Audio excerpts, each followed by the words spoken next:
sometimes people ask, should they buy cryptocurrency now or should they wait?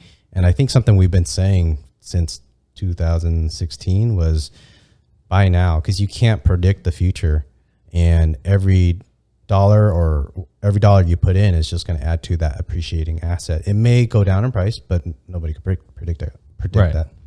Yeah. I think it's odd. I guess that it feels weird to say that for so many years and still have that.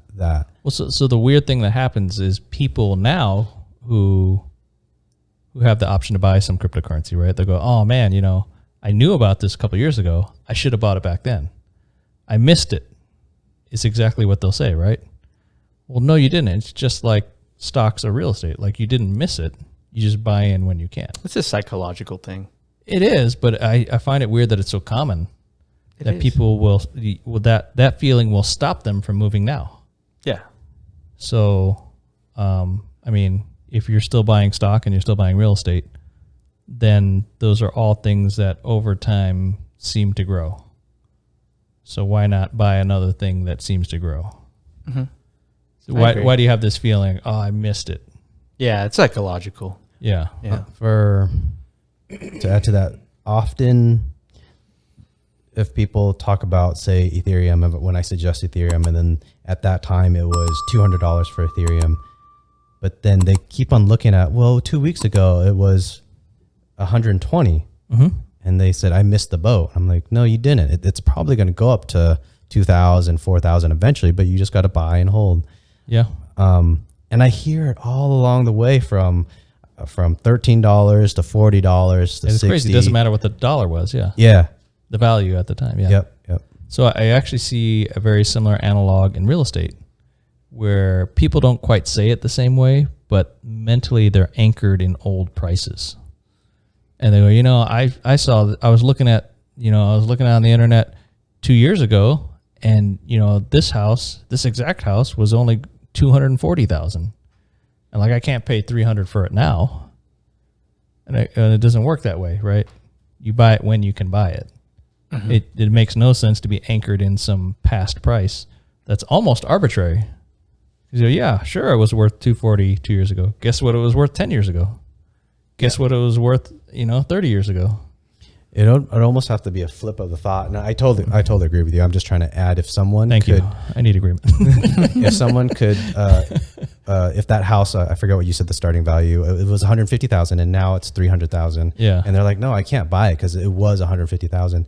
They need to flip the thought and say, well, if this 300,000 can make me 100,000, it doesn't matter. It doesn't even matter whatever price it is. If it can make you 100,000, you should go for it. Right. That's same thing with cryptocurrency. If it can make you 10,000 or 50,000, you should just go for it. Whichever one is the, whatever you could throw disposable income on. I'm not a financial advisor. Don't listen to me. I'm a stupid dumb shit. But whatever we could do it this way. So say you had 500 extra bucks, right? You paid all your bills. You have $500 sitting around. You don't know what to do with it, right? So hey, would you trade this $500 for $2,000 5 years from now? Yes. Okay, well, that's probably something like what's going to happen if you invest it. Yeah, but that's the thing. It's all the what ifs, it's all speculation, just like stocks and everything else. I mean, I understand maybe people don't have the same understanding as we do about cryptocurrency. If you said cryptocurrency scare me, so I just go buy stock instead, I'd be like, all right, cool. Yeah. I'm okay with that. Mm-hmm. Or some people go, you know what, stocks scare me. I've been buying a lot of gold. Whatever floats their boat, man. Yeah, okay. Yeah. I'm not going to talk you out of buying gold. No. Yeah, everybody's different on the way they interpret how they want to spend their money and invest. Yeah. Yeah. There's no general consensus of how somebody should do something. Just winners and losers. Yeah, just choices that people make. All right, I'm going to enter us into the final questions. The boss segment. round. So, first question: what great daily habits do you have? I think having a little bit more mindfulness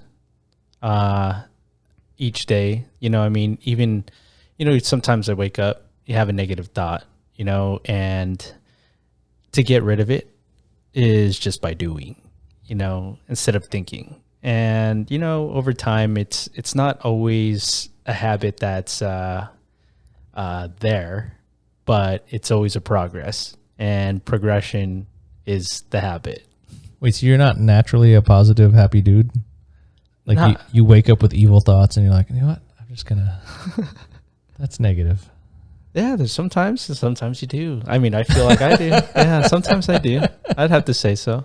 Oddly, I don't know if because recently we've had this discussion.